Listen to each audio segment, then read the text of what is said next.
Oh dear! Your call, please. Operator, I've been dialing Moray Hill 40098 now for the last 3/4 of an hour, and the line is always busy, but I don't see how I could be busy that long. Will you try it for me, please? Moray Hill 40098. One moment, please. How it could be busy all the time. It's my husband's office. He's working late tonight, and I'm alone here in the house. My health is very poor, and I've been feeling so nervous all day. Ringing Moray Hill 40098.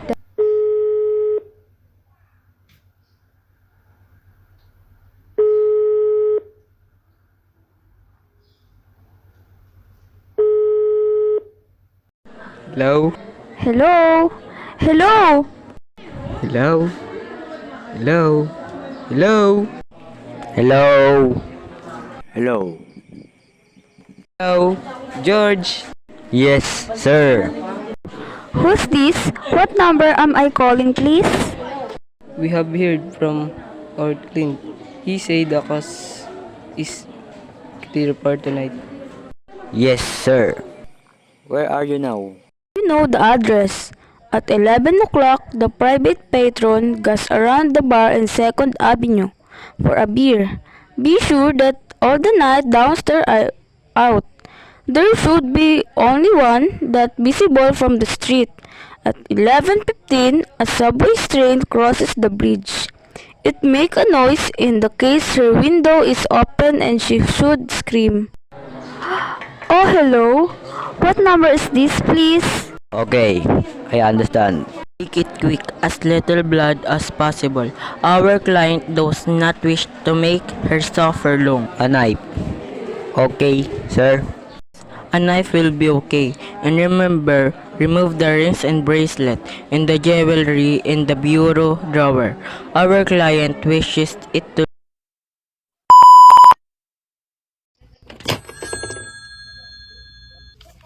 How awful! How unspeakable!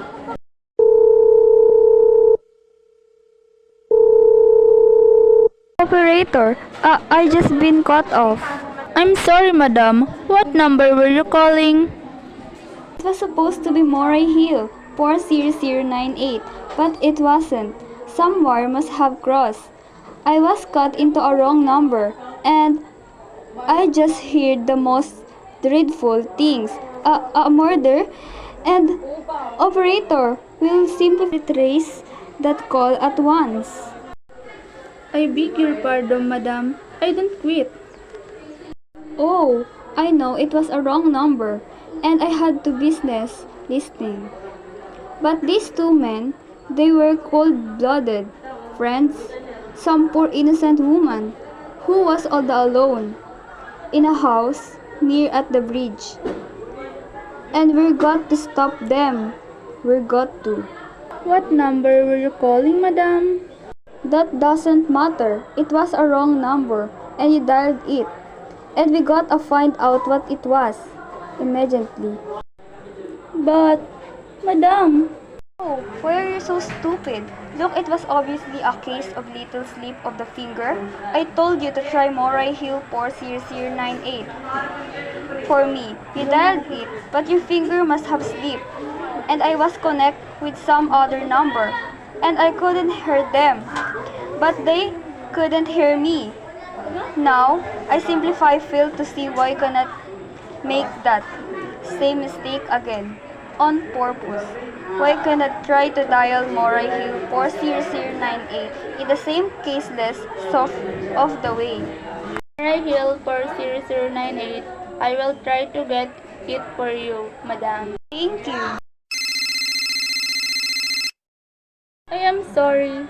Moray Hill. Operator? Operator? Yes, madam. You didn't try to get that wrong number at all? I asked explicitly, and all you did was dial correctly. I am sorry. What number were you calling? Can't you, for once, forget what number I was calling and do something specific? Now I want to trace that call.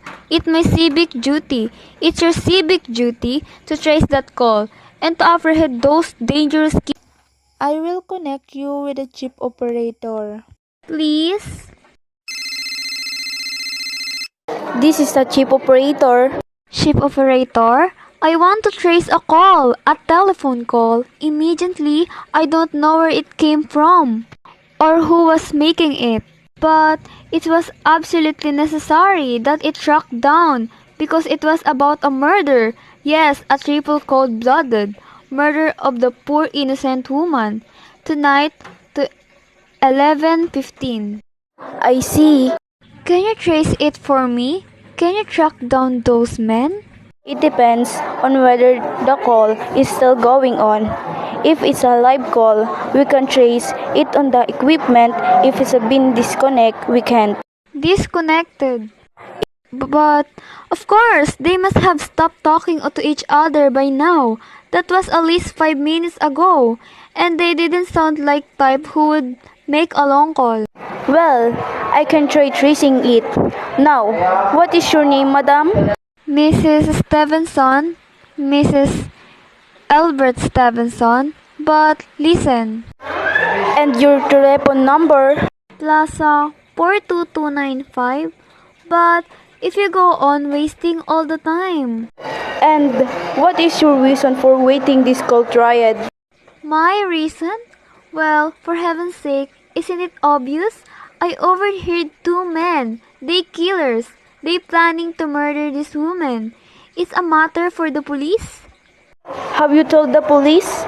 No. How could I? You're making this check at a private call purely as a private individual. Yes, but meanwhile, Well, Mr. Stevenson, seriously doubt whether we could make this check for you. As this time, just on the say so, as the private individual, we have to have something more officially. oh, for heaven's sake? You mean to tell me I can't report a murder without getting tied up in all this red tape? Why? It's perfectly idiotic. Alright, then I will call the police. Ridiculous. Your call, please. The police department, please. Ringing the police department.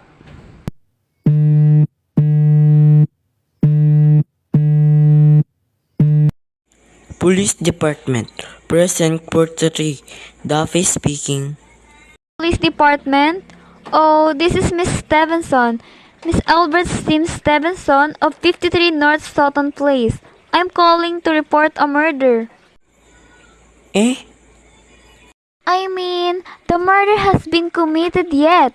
I just overheard plan of it over the telephone, over wrong number that operator gave me. I've been trying to trace down the call myself, but everybody is so stupid. And I guess it's the end of your only people who could do anything. Yes, ma'am. It was a perfectly defined murder. I heard their plans distinctly. 2 men were talking and they were going to murder some woman at 11:15 tonight. She lived in a house near at a bridge. Yes, ma'am. And there was a private patrolman on the street. He was going to go around for a beer on a 2nd Avenue. And there was a 3rd man, a client, who was paying to this poor woman murder. They were going to take her rings and bracelet and use a knife. Well, it's on verb. With dreadfully and I'm not well. I see.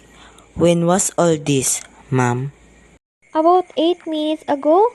Oh, then you can do something? You do understand? And what is your name, ma'am? Mrs. Stevenson, Mr. Albert Stevenson, And your address? 53 North Sutton Place, that near a bridge, the Kinborough Bridge. You know, and we have private patrolman on our street, and 2nd Avenue. And what was that number you were calling? Moray Hill 40098. But That was the number I overheard.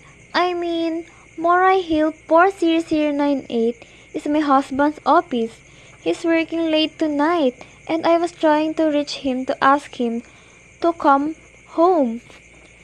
I am invalid, and it's the maid's night off. And I hate to be alone. Even thought he say I'm perfectly safe as long as I have the telephone right beside my bed. Well, we'll look into it, Mrs. Stevenson, and see if we can check it with the telephone company. But the telephone company said they couldn't check the call if the parties had stopped talking. I taken care of that. Oh, yes. Personally, I feel you ought to do something far more immediate and drastic than just check the call. What good does checking the call do? If they stop talking, by the time you track it down, they already have committed the murder. Well, we'll take care of it, lady. Don't worry. I say, the whole thing's cause of the search. A complete and thorough search of the whole city. I'm very near a bridge, and I'm not far from 2nd Avenue. And I know I feel a whole lot of better if you send a radio car to this neighborhood at once. And what makes you think the murder's going to be committed in your neighborhood, ma'am? Oh, I don't know. This coincidence. It's so horrible. 2nd Avenue, the patrolman, the bridge. 2nd Avenue is a long street, ma'am. And do you happen to know how many bridges there are in the city of New York alone? Not to mention Brooklyn, Staten Island, Queens, and the Bronx. And how do you know there isn't some little house out on Staten Island, on some little 2nd Avenue you've never heard about? How do you know they were even talking about New York at all? But I heard the call on the New York dialing system. How do you know it wasn't a long distance call you overheard? Telephones are funny things. Look, lady, why don't you look at it this way? Supposing you didn't broken in on the telephone call. Supposing you got your husband the way you always do. Would these murders have made any difference to you then? I suppose not, but it's so inhuman, so cold-blooded. A lot of murders are committed in this city every day. Ma'am, if we could do something to stop him, we would. But surely, Unless, of course, you have some reason for thinking this call is funny and that someone may be planning to murder you. me? Oh no, I hardly think so. I mean, why should anybody? I'm alone all day and night. I see nobody except my maid, Eloisa. She's a big 200-pounder. She's too lazy to bring up my breakfast tray. And the only other person in my husband, Albert. She's crazy about me. Doris waits on my hand and foot. He's scarcely left my side since I took sick 12 years ago. Well, then there's nothing for you to worry about. But what will you do? It's so late. It's nearly 11 o'clock. Well, take care of it, lady. Will you broadcast it all over the city and send out squad? And warn your radio cars to watch out, especially in suspicious neighborhood like mine? Lady, I said we'd take care of it. Just now, I've got a couple of Oh, idiot! Now, why did I do that? Now he'll think I am a fool? Oh, why doesn't Albert come home? Why doesn't he? Your call, please. Operator, for heaven's sake, will you ring that Moray Hill 40098 again? I can't think can we keeping him so long. Ringing Moray Hill 40098. The line is busy. Shall I? I can't hear it. You don't have to tell me. I know it's busy. If I could only get out of this bed for a little while, if I get a breath of fresh air, or just lean out the window and see the street. Hello? Albert? Hello? Hello? Hello? Oh, what's the matter with this phone? Hello? Hello? Hello? Hello? Oh, for heaven's sake, who is this? Hello? Hello? Hello? Your call, please. Hello, operator. I don't know what's the matter with this telephone tonight, but it's possible driving me crazy. I've never seen much inefficient, miserable service. Now, look, I'm an invalid, and I'm very nervous, and I'm not supposed to be annoyed. But if this keeps on much longer, What seems to be the trouble, madam? well, everything's wrong. The whole words could be murder. Of all people care, and now my phone keeps ringing. Yes, madam. Ring and ring and ring every 5 seconds or so. When I pick it up, there's no one there. I'm sorry, madam. If you willing hang up, I will test it for you. I don't want you to test it for me. I want you put that call whatever it is at once. I am afraid that is not possible, madam. Not possible? And why? May I ask? The system is automatic, madam. If someone is trying to dial your number, there is no way to check whether the call is coming through the system or not unless the person who is trying to reach your complains to his particular operator. Well, of all the stupid, complicated, and meanwhile I got to sit here in my bed, suffering every time that phone rings, imagining everything's. I will try to check it for you, madam. Check it, check it. That's all anybody can do. Of all the stupid idiotic. Oh, what's the use? Hello? Hello? Stop ringing. Do you hear me? Answer me. What do you want? Do you realize you're driving me crazy? Starring. Hello, this is Plaza 42295. Yes. This is Plaza 42295. Western Onion, I have a telegram here for Mrs. Albert Stevenson. Is there anyone there to receive the message? I am Mrs. Stevenson. Is a follow. Mr. Albert Stevenson, 53 North Southern Place, New York, New York.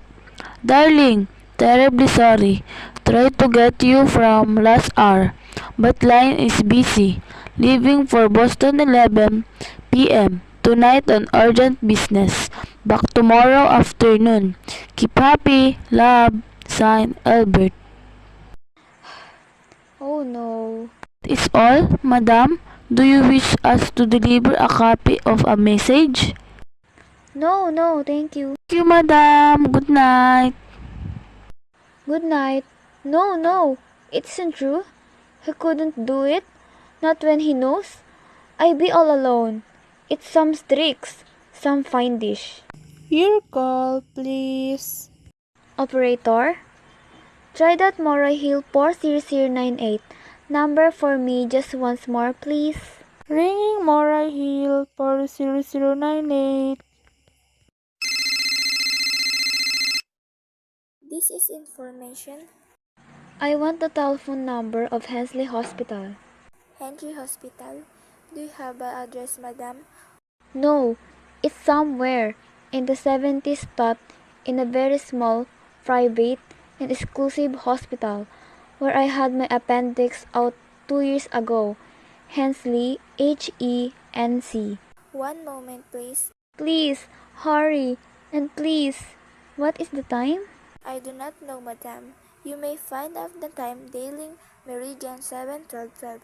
Oh, for heaven's sake, couldn't you? The number of Hensley Hospital is Butterfield 70105, madam. Butterfield 70105.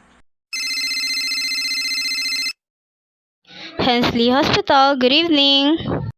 Nurses Registry. Who was it you wish to speak to, please? I want a nurses registry at once.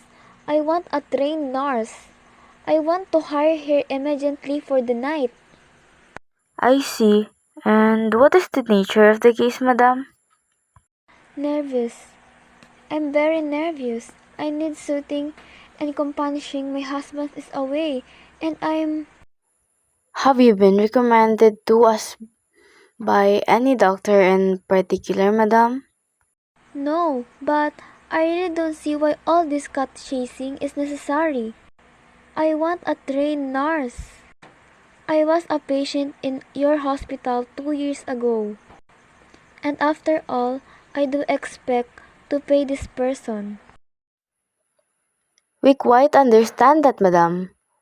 But our registered nurses are very scarce just now, and our superintendent has asked us to send people out only on cases where the physician in charge feels it is absolutely necessary. Well, it is absolutely necessary. I am a sick woman. I am very upset. Very. I am alone in this house and I'm an invalid. And tonight I overheard a telephone conversation that upset me dreadfully. About a murder, a poor woman who was going to be murdered at 11:15 tonight.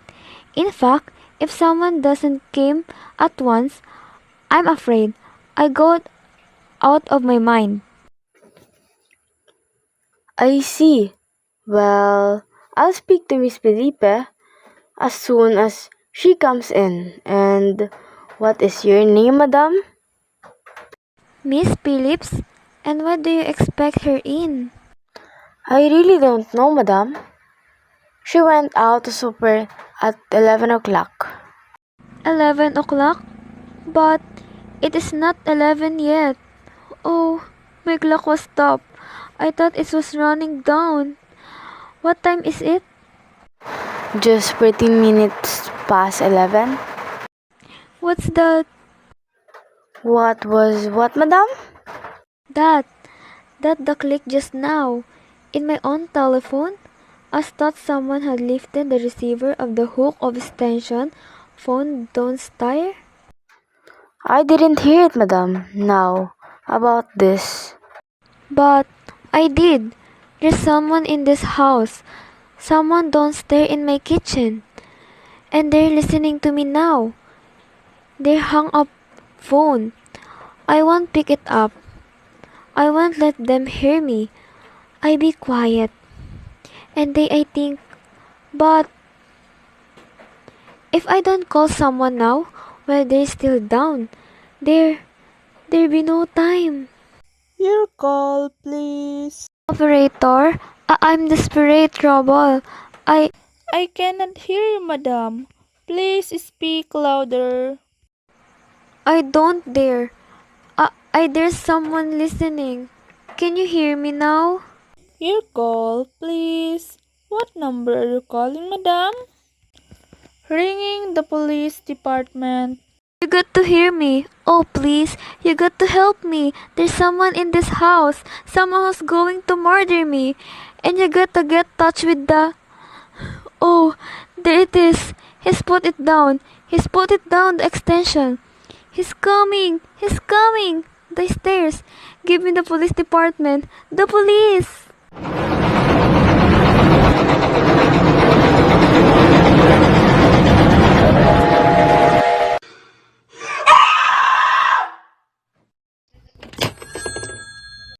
Police Department. Present for 3. Duffy speaking. Duffy speaking. Sorry, wrong number.